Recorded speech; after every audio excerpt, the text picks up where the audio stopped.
Loft 100 Studios, the Big Biz Show, and our affiliates and our hosts are not registered investment advisors or broker-dealers. Our show hosts make no commitment that the purchase of securities of companies profiled or otherwise mentioned in our programming are suitable or advisable for any person, or that an investment in such securities will be profitable in general.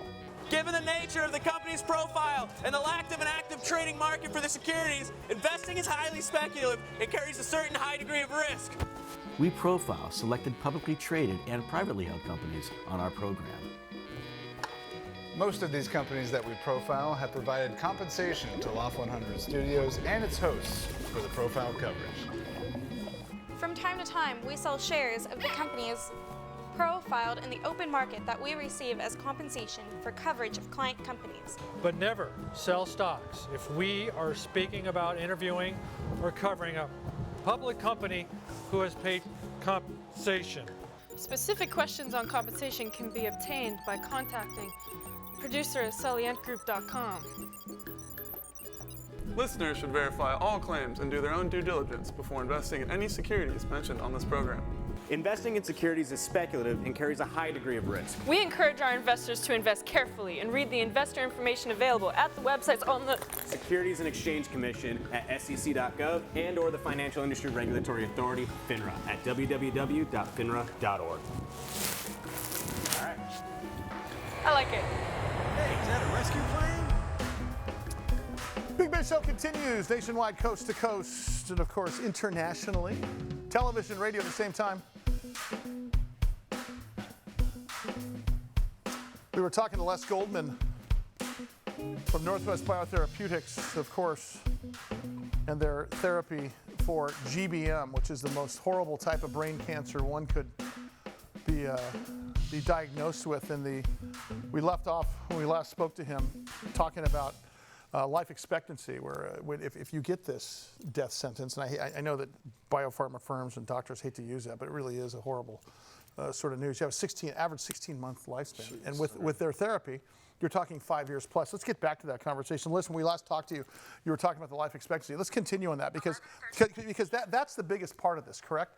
That the part of this that is most significant here is not only the quality of life, but it's the life expectancy, which is a total game changer across the board and potentially not just for GBM. Talk about that a little bit.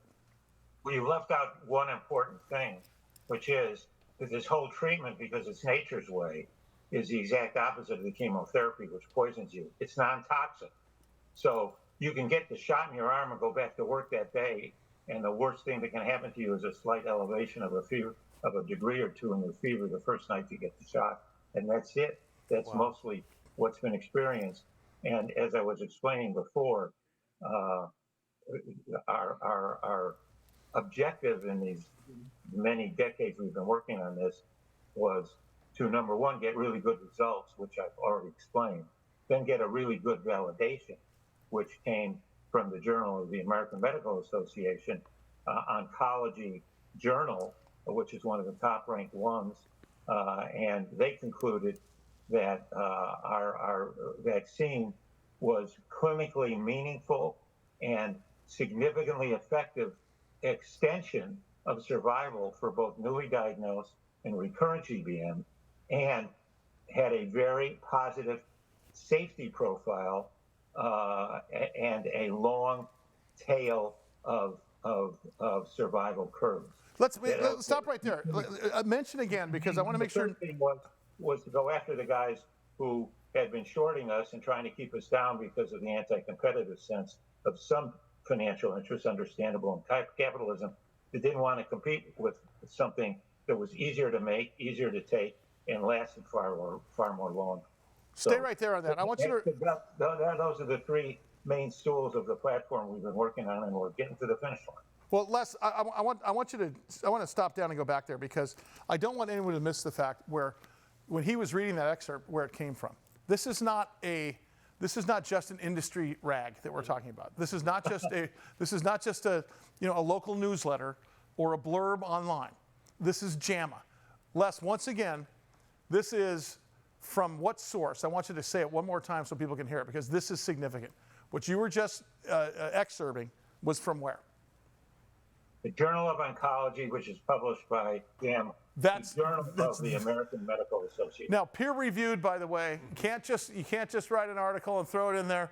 Takes a little bit of time and a little bit of research to get there. I know Mike had a question about compassionate treatment. Yeah, Les, what is the compassionate care plan with you guys right now?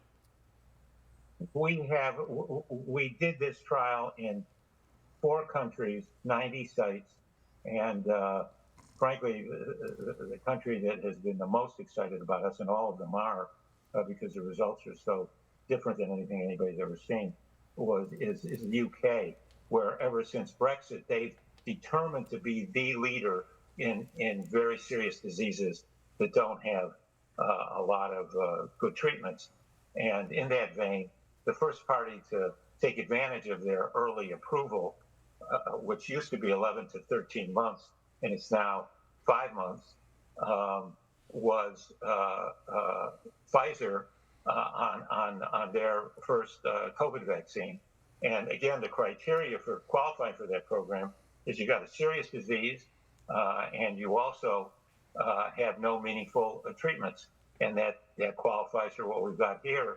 And so we're looking forward, which is the next thing on my list of accomplishments, of putting in, and as Sully stated a little earlier, we have announced in the last couple of weeks that in the coming weeks, we will be filing our first application for commercial approval in the UK. We've been working on that for 16 months, so we're getting very close to being finished. More significantly, they gave us a license, because we're non-toxic in part, to do compassionate treatment. And we've been doing that in the UK for about 3.5, 4 years. Wow. And they gave us permission to use the new commercial plant that we built, which in order to even put your application in, it's a precondition that you get your plant certified to manufacture it, because they want to know before they look at the drug that you got a wet place to meet all of their standards for manufacturing. And it was in March of this year that we got the permit and the license to go forward, along with the license for the compassionate treatment program. They call it specials. Sure. And so we've been doing that, and we're the only place to go with an ongoing ability. And it also it's a very exciting thing to do as you get ready for full commercialization, because you get real world experiences. Sure. Trials are very structured. Yeah. But this gives us everything you've ever seen. Overall, we've treated just shy of about 800 patients. In the trial, there were 331 patients, and all the rest were, over the years, compassionate treatment. And we even did a compassionate treatment program at one point in Israel before we were in the UK.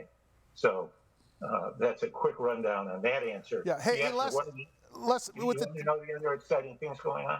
Well, listen, with the time we have left, I want to talk about something that has gone on with respect to this algorithmic trading and naked shorting, the digital version of the naked short. And I think it's important that we talk about this because, as I said before, and I'll give this little lesson every time I talk, you can't sell your home before you own it. You can't sell your car before you own it, but you can sell stocks before you own it. It's called short selling. It's been part of our investment culture for a long time, and this is how it works. You tell your broker that I want to borrow some shares that I don't own, of Apple, let's say, and I want to sell them the first day. So I'm selling borrowed shares. I'm getting the cash. Okay. Now I've got cash for something I don't own yet. I've got to deliver something, either cash or shares, in 2 days from now. Hopefully I bought them. Hopefully I sold them for 100, and they go down in value. I'm betting against the stock. Okay. Goes down to $80. Great. I'll buy the shares back at 80. I'll keep the $20 from my proceeds. The problem is that borrowing section is the tricky part here. Naked shorting is when there's no shares actually being borrowed. They're just creating shares out of thin air. And in 20 days, when the shares have to be delivered from broker to broker, the shares aren't there. Counterfeit shares is what they're called. It's called a failure to deliver. Now, it's abusive short selling, but it's gone much further than that, and it's wiped out billions of dollars in market caps in companies from GameStop all the way down to penny stocks. With this stock, and I'm going to say this so Les doesn't have to, I think billions of dollars were taken out of market cap over the course of a couple days. Les, I'll let you take it from there because herein lies the lawsuit, and we have to talk about where you guys are at there, because I think you guys are leading the charge in something that has to happen. I believe you guys will change the way stocks are traded. I believe that you will change the way this mess happens so that companies, innocent companies, do not lose market cap. And I want you to take it away and talk about that a little bit. Well, if you watch current events, you understand that commenting on an existing litigation is probably not something that's wise for either a plaintiff or a defendant to do. And so by inference, I will simply say that on December 1, we filed a complaint against the top 7 market makers. The bottom line is, these are mostly retail investors who don't realize how it's done and don't realize that this is going on. So we would hope that we will pursue this suit, and there'll be substantial damages. Well, let's leave it there. Les Goldman, we'll see you next week. Les Goldman is the General Counsel and Senior Vice President of Northwest Biotherapeutics. NWBio.com, of course, their stock symbol NWBO, NWBO. You can also contact us here at the show to get more information. Thanks, Les. We'll see you next week. More Big Biz Show coming up. Stand by.